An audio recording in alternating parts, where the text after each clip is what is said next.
welcome back for another book review. Today is My Imaginary Mary by, pardon me, I always forget their names, Cynthia Hand, Brodi Ashton, and Jodi Meadows. This is the third book that I've read from them, and honestly, I just learned that they have a Mary series, they have a Jane series. I just thought, hey, they couldn't find another Jane.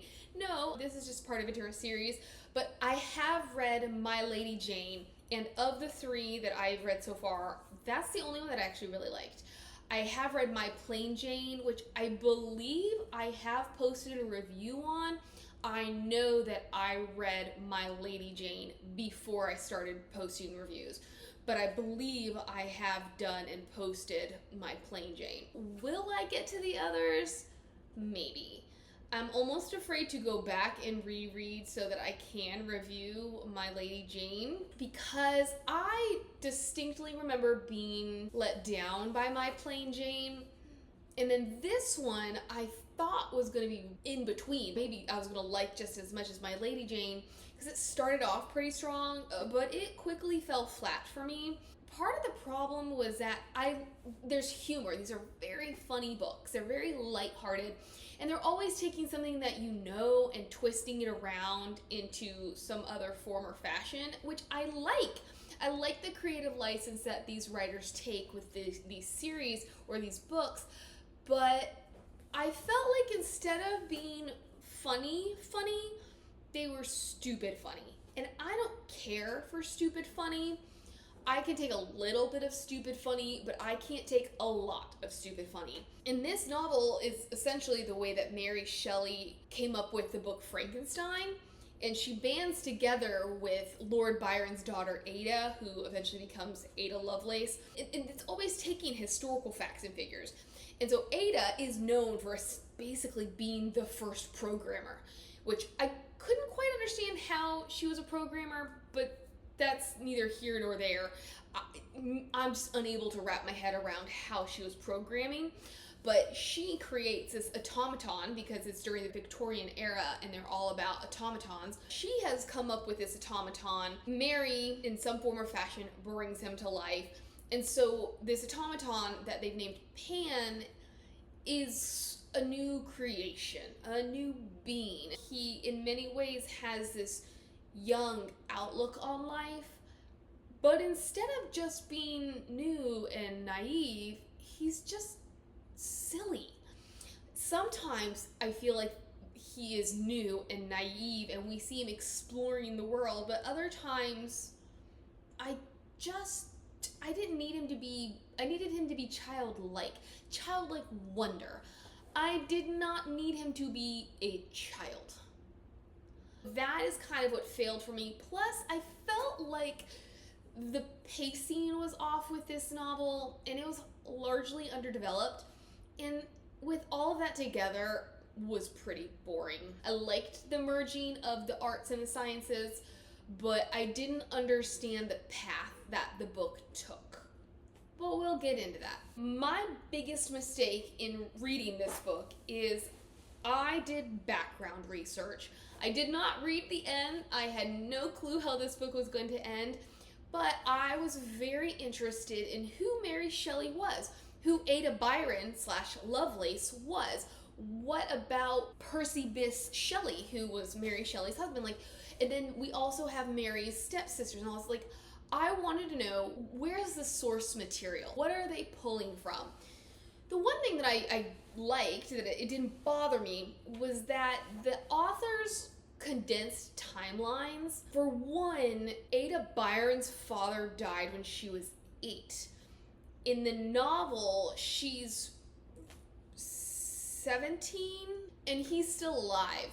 Also, Ada Byron was a good number of years younger than Mary. So in this novel, they're the same age. And then Ada's father actually had a child with Mary's stepsister Jane, which obviously none of this is happening when Ada's around. And so these are things that I didn't mind. However, in reading up on all this, so I started reading it right before we kind of got into some of what happened historically. And so when I was reading, I was like, are we gonna touch on some of this stuff? Like, Mary is smitten with Percy Shelley, or they call him Shelley in the novel.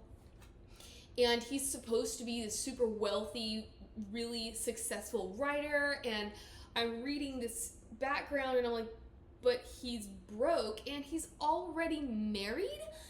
He's 21 in this novel and there's no mention of a wife. So I was like, am I missing something? But that's really not the issue. The issue for me came in when I read about his threesome, essentially, with Mary and her sister Jane / Claire, which is one of those things that I thought was stupid silly, because Mary's mother is Mary Wollstonecraft. Sorry, I can't pronounce that correctly. I should, but I just can't, and right now I'm not going to try. And then she was married to this guy named William Godwin. William Godwin had his own thoughts and opinions about life.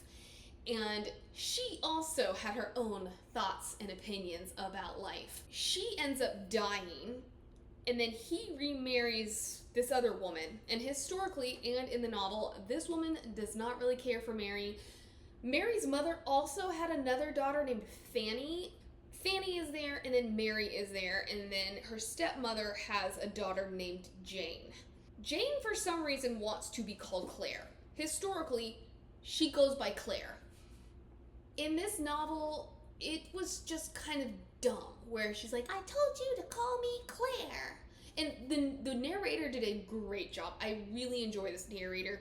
I do feel like she juvenilized Claire / Jane more than maybe she needed to. I don't think she necessarily did her justice, but I also understand why she did it that way, because she was a very one-dimensional, superficial character. So I get it, but I was over it. At some point, couldn't we have just established, because in the very beginning we were establishing, hey, you know what? I think I want to be Claire instead. I'm cool with that. Like, we'll go with that. But why throughout this entire novel we had to continue to call her Jane, only for her to be like, I told you I wanted to be Claire. She felt like a petulant child. And it was annoying to me, especially because I was already annoyed by my lack of interest in the plot. I should not have read up on this, because then Mary Shelley's parentage sort of led, and then Percy, he had his own ideas about the freedom of love and open marriage and things like that. Historically, he falls in love with Mary, and he's already married. Like, he eventually leaves his wife and he marries Mary. They actually had a child out of wedlock. So he gets with Mary, and her family doesn't like it. So they run away together, but they take her sister Jane / Claire with them. So it's almost like a menage a trois, where historians can't really say if he was having a relationship with Claire, but I really did not need to know any of that. It ruined my perspective on these characters, because I just don't align with that. And so it put them in a not so favorable light, and then they just continue to be kind of silly and frivolous per the writing. So yeah, I probably already ruined everything for you now, but I didn't start out with characters who had a favorable foundation for me. I wasn't going to connect with them just because of what I'd already learned. As for the novel, we open with Ada Byron and Mary Shelley at this soiree. As I'd already mentioned, Ada is the first programmer. Like, she's a very intelligent woman, and in real life, as in the book, she had some health issues. In the book, they intimate that it could have been polio. The information that I read, she'd had the measles, and then, I don't know, perhaps some kind of complication, something happened after she had the measles, and she was bedridden. By the time that she regained her health, she was struggling with being able to walk. So at this point, it's kind of her first re-entry back into society. And her father, just like in real life, had left her when she was an infant. So she's raised by her mother, and her mother's extremely overbearing, overprotective. And even though she does encourage her daughter's intellect, she also tries to keep her away from certain things. She allows her to come to this event. It is hosted by this guy named Charles Babbage, who is something of a mentor to Ada. She learns that it's actually a setup so that her mother can introduce her to this guy named William King, who in real life is who Ada ends up marrying. Charles Babbage shows off this new automaton that he's come up with, this ballerina. Ada realizes that he's making this automaton work because of her math. One of the two major themes in this novel are kind of the inequality of the sexes, and then what it means to be. Like, what does it mean to be a person? This is the first taste we get, and I didn't mind it at first. I thought it was cute. They're like, well, men. Of course, because he's a man. So I thought it was funny. It was good humor, good voice. Over time, it felt a little bit more like agenda pushing than just like, men. But she gets really upset because she's like, he's using my work to establish his name. Over with Mary, we are seeing her relationship with her family. We're seeing that they don't actually have much money anymore. They own a bookshop, but the bookshop is not doing well. But this is how they meet Percy Shelley, because he will do readings and things there. The stepmother is trying to hook him up with Jane/Claire. However, Mary and Shelley have fallen for each other, and so Jane is their beard. I'm really digging Shelley at this point. He's painted very positively. Everybody comes and they sit down because this other guy, this scientist, I think he's kind of a scientist, anyways, named Mr. Aldini is going to put on a performance of how he's going to reanimate a dead frog. Mary, her mother, was a well-known writer. She's feeling all kinds of pressure to be as creative as her mother, and she's like, I just don't know why I can't come up with a story. Like, there's all this expectation on me to be a good writer. So she's sitting there and she's watching Mr. Aldini talk about reanimating this frog, and she's imagining what it would be like when all of a sudden lightning flashes, this frog comes back to life, she faints. Everybody's like, wow, that was super cool. And even Mr. Aldini is like, yeah. Ada, on the other hand, is like, this was a trick. This did not really happen. It was pretense. Something happened. Ada is an inventor, which is why this automaton that Mr. Babbage has put together is so frustrating for her. And she comes to him. She has built an automated horse that she's called Ivan, and this machine called PAN, which stands for Practical Automaton Number 1. And so she comes to him and she's like, look, what if I built an automaton that was functional, that could do more than your ballerina and be pretty, but could be helpful? And he's like, and at this point, I'm so frustrated with him because I'm like, why do you gotta knock her down? You stole her good work to make your machine work, and now that she's coming to you with this really great idea, you're like, oh, that could never work? Men. So like, they're doing a good job reeling me in and getting me on Ada's side. And yeah, she's just like, what if we could get these machines to help us out and to function? And he's like, no, it'll never work. Here's all of these factors, and by the time that you get it all programmed in, you've wasted more time than if you just had somebody, a real life person, do it. She's pretty bummed. The next thing we know, Mary is in her room, and there's a knock on the door. So she goes, and she's like, there's nobody there's nobody knocking on my door. The knocking is actually coming from her wardrobe. And this is one of those funny things. Like, they do bring a lot of literary references and whatnot into the book. Like, we see Cinderella, we see Peter Pan. There's all kinds of things that they're just nods to stuff, and I quite enjoy. But she's like, oh, there's a woman in my wardrobe, and she goes through the wardrobe and she's alluding to Narnia, which the narrators are then like, oh, well, even though this book hadn't been written yet.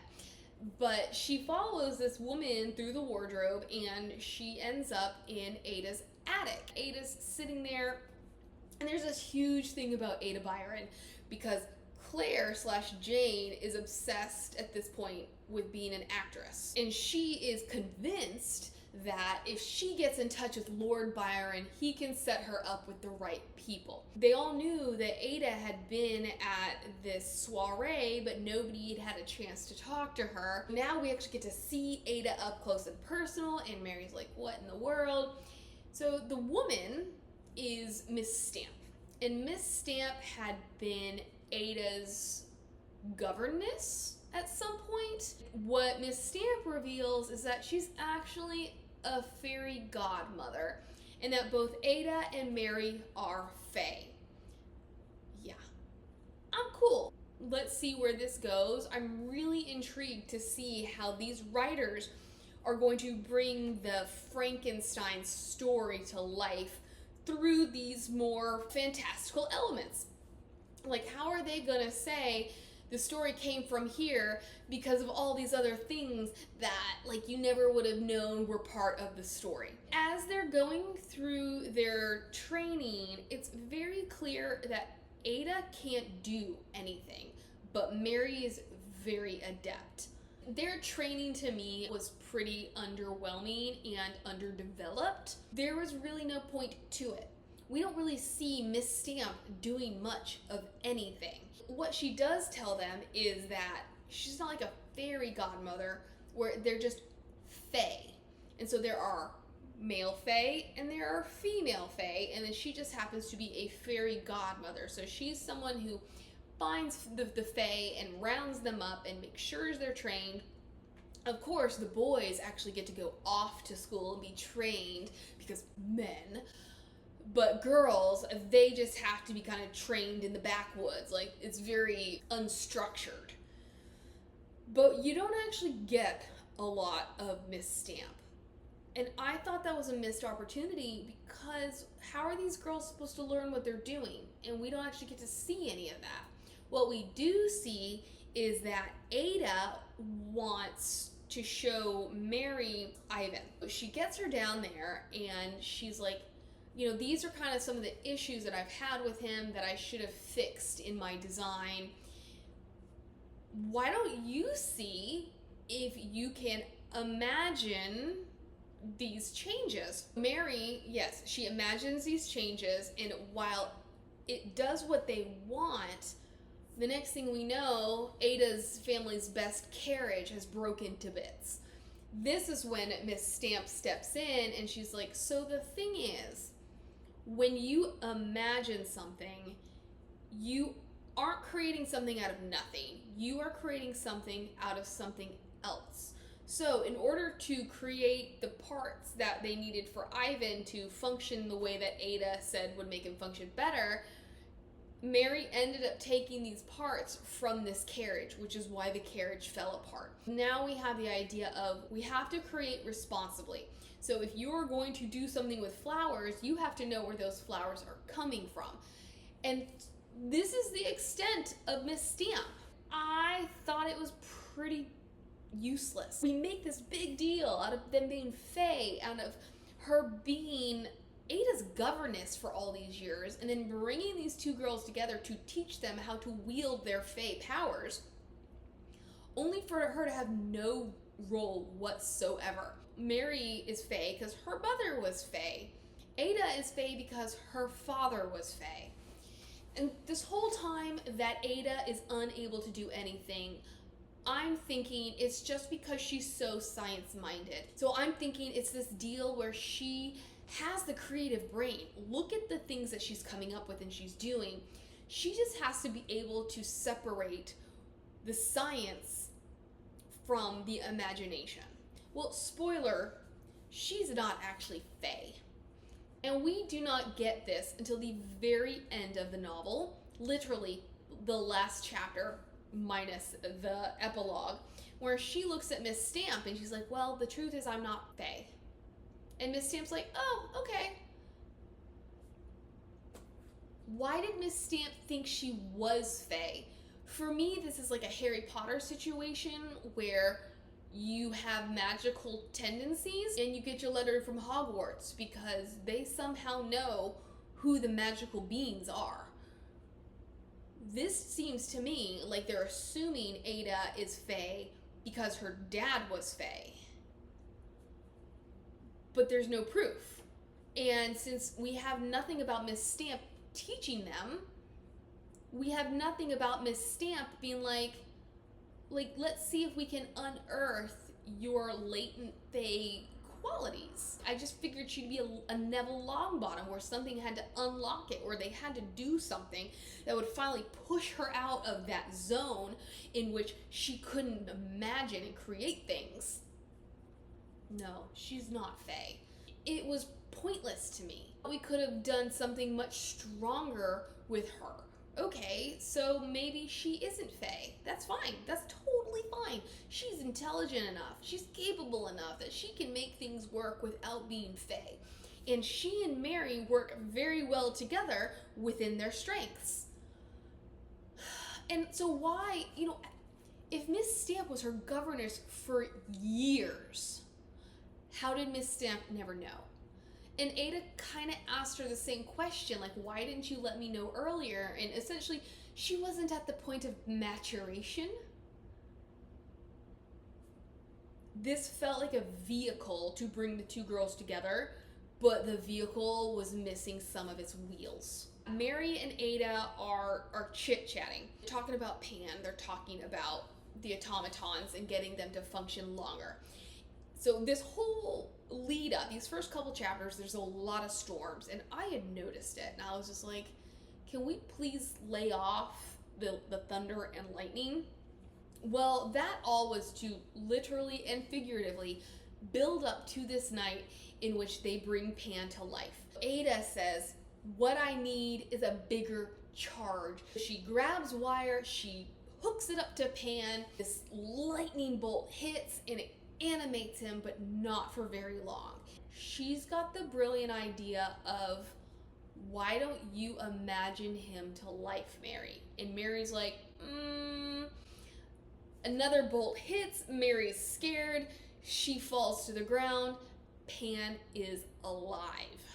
Mr. Aldini discovers this, but he's still thinking that Ada is the brains behind the operation because he doesn't know anything about Mary. He kidnaps Ada, and then he lures Pan to his lair, essentially, because he's like, oh, Ada is sick, I need you to bring her to the hospital. This is where the hospital is. We come to with Ada strapped to a table, and next to her is a corpse. He's like, I need you to bring this corpse to life. I need you to tell me how you brought Pan to life. And she's like, I can't, it wasn't me. Pan, because he is a child, a moronic child, it has been talking about Mary. So Mr. Aldini is like, well, who's Mary? And she's like, oh, she's just my lady's maid. He's giving her electroshock therapy to persuade her to do what he wants her to do. And she's like, but I can't do it. So he says, all right, so then what I'm going to do is I'm going to take Pan, we're going to go out on stage, and I'm going to pretend like I've brought Pan to life. Mary has come to this display with Percy because of the display with the reanimation of the frog, and Aldini has promised these people that he will bring a man back to life. Pan sees Mary in the crowd. Mary is like, that's Pan. She is able to, rescues Ada. She's able to create a fairy door, gets Ada home, and then she goes back and she transforms Pan into a real person, because there's no way that she can escape with him as a metal man. So she remembers the corpse, and she's like, okay, I'm basically going to transpose So she transposes his likeness onto Pan and Pan's onto this corpse. And now Pan is a real person. And that was something that I found a little hard to wrap my mind around, because I couldn't decide if her imagining this guy's face on Pan was superficial, or if she really had taken that human form and put it on Pan so that Pan was no longer metal at all. So it seems that she actually did make him into a flesh and blood human being, which is now where we're getting, what does it mean to be alive, to be a person? Like, what really qualifies you as being who you are? Pan wrestles with this the whole time, which on one hand I liked, on the other hand I felt like it got a little bit preachy. And they're able to get him back to Ada's. Ada and Pan decide they're gonna go find her dad, because her dad is Fae and her dad can let her know what's gonna happen with Pan. Because how long is this reanimation gonna last? Because just like with the frog, Mary gave part of her life force to Pan in order to bring him back. But we don't know how much of her life she gave. Pan and Ada go off to France because that's where his publisher is. Mary goes home. She's like, oh, I'm gonna be with Shelley, only for her stepmother to get really cold regarding Shelley. It turns out that her stepmother learned that Shelley is broke and married. So now Mary is absolutely devastated. Well, this happened a little bit earlier where she was devastated. But now she comes home and she wants to get out. She wants to leave her house. And so she and her sisters decide to run away. Why? Except because historically Claire came with her? I don't know. Fanny, honestly, I liked her. There's nothing wrong with her, but she was pointless. She had very little to do with anything. And in the end of the novel, she does play a more significant role, but honestly, I thought they could have done it a different way because she was absolutely pointless. It did occur to me that she might become, or like her role might be what it becomes, but we had no breadcrumbs. We needed more of her or none of her at all, and honestly, we could have done without Claire as well. We had a much bigger cast of characters, and considering the way that they played with time, they played with historical people and events, we could have left out the sisters. We could have done something different. But they all decide they're getting out of Dodge. And actually what it is Mary realizes her place is with Ada. She was going to run away with Shelley, only to realize, hey, you know what? No, I need to go find Ada. They grab Ivan, they all hop on this metal horse, and they make their way to France.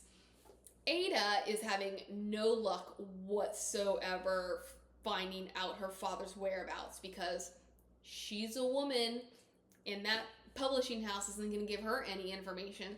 So she's like, all right, Pan. And she's called him, she has introduced him as Peter Pan. Actually, Mary introduced him as Peter Pan, which is like, oh, clever. It's just so cute. It was fun. So she's like, all right, you're gonna have to gear up. You're gonna have to be a man so that you can get this information. Mary shows up and Jane is like, oh, hey, actually, I know exactly where your dad is, because after all of her attempts to get in touch with him, eventually, somehow, they finally connect and they are in direct correspondence. And she's like, well, he's in Switzerland. He's in Geneva. And he's at this place called Villa Diodati, which is historically accurate. This is where Mary Shelley comes up with the story of Frankenstein.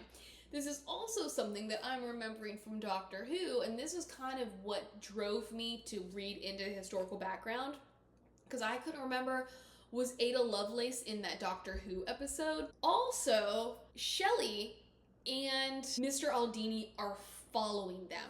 It's like a comedy of errors, in a sense, which is supposed to be funny, but For me, the pacing was off when Aldini kidnapped Ada. That felt almost like a mid to end point rather than a first pinch point. I was naturally expecting a climax and a resolution, but knowing there's no way we're already to that point in the novel. So everybody's in Paris. Shelley again appears and he's like, oh, let me help you. And Mary's like, no. And he's like, well, okay, well, I've got to go home anyways. He leaves. Aldini's like skulking around town and nobody has any money. Percy was their best lead, their best hope of getting where they needed to go. But Ada says, well, that's not a problem. I stole all these silver spoons from my mother so that she can sell them for money. If you know anything about Paris, Paris is notorious for pickpocketing. She gets pickpocketed. Pan and Mary chase after the thief. Pan tackles him. The box of spoons goes flying. It bursts open. All these spoons scatter. The people of Paris take the spoons except for 2. So now they're like, what are we gonna do? Ada, mathematical genius, says, oh, let's go to the races. They bet on 3 races. Each time they're gonna double down. They win the first 2, and then with the final one, their guy does not win. They have no money. I thought all of this was completely unnecessary. I started skipping at this point because it wasn't adding to the novel. It was supposed to be the fun, silly stuff that we're all supposed to enjoy. But I'm like, but what is all of this for? They have a long, arduous journey to Geneva, during which they have to leave Ivan behind because the life that Mary had given him has run out. They finally get there. Lord Byron opens the door and he knows who she is. And Ada's like, oh my gosh, my dad knows me. Do you think he actually knew her? No. They head inside to find Shelley hanging out there. Obviously, he had let Lord Byron know that they were coming. And the thing about Shelley was he had become acquainted with Lord Byron many, many years earlier. They'd been drinking. And he had let this whole Faye thing slip because they'd run out of wine, and he's like, I can fix that. He imagines more wine. Shelley then puts pieces together, and he's like, Mary, are you Faye? And she's like, how did you know? Because they're not supposed to talk about it. Now she's thinking this is a match made in heaven because he's also asked her to be his writing partner when she's thinking he's going to ask her to marry him. But she's just thinking, okay, life is good. Only to realize, you know what, I don't really want to be with him anyways. And if you're not picking up on certain context clues, which I didn't really give you, so you probably aren't, Mary and Pan are falling in love.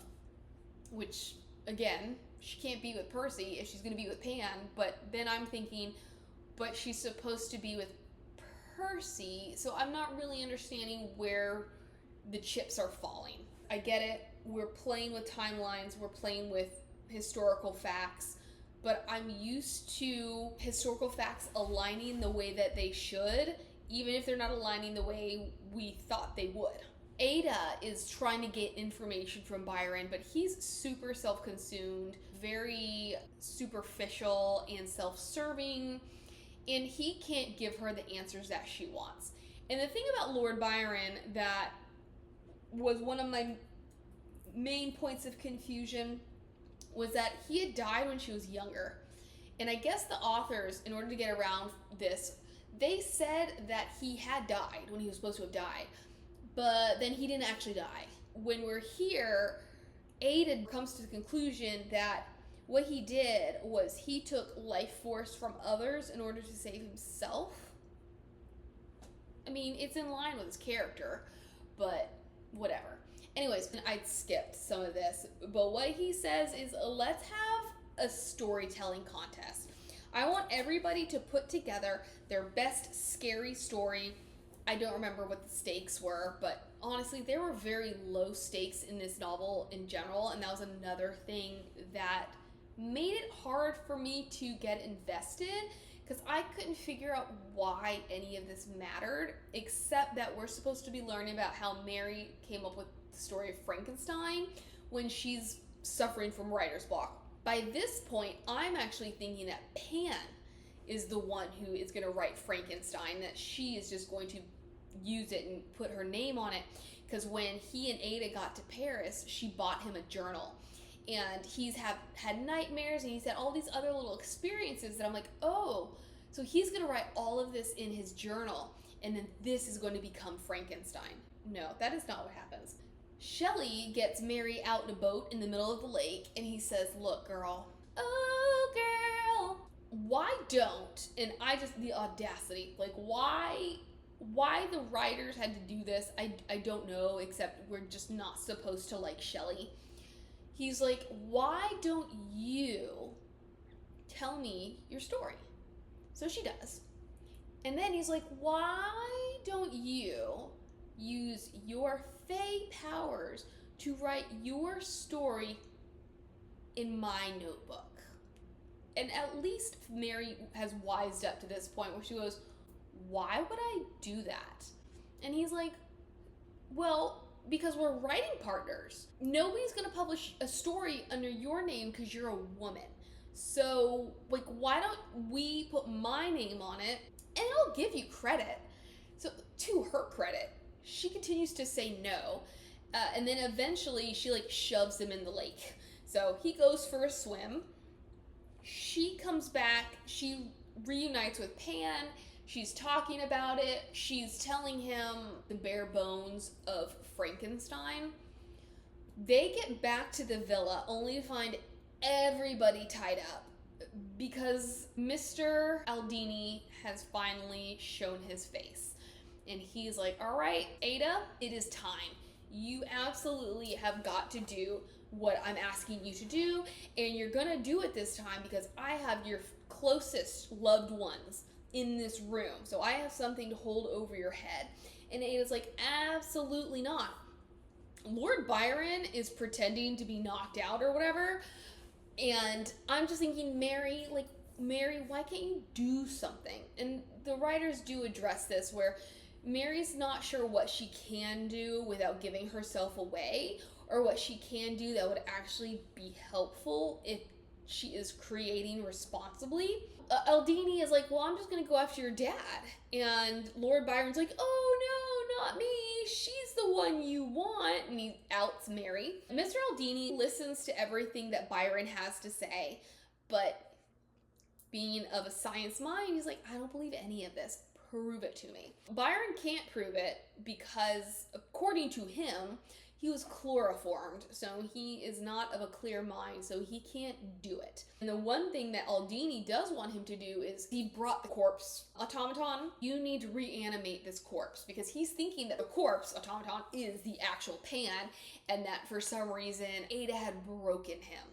Byron is like, I'm not doing that. You know, that requires me giving part of myself to somebody else, and I'm not doing it. Aldini's like, all right, Mary, your turn. He is threatening her, and Pan is just like, he's come to this conclusion that he's just not worth it.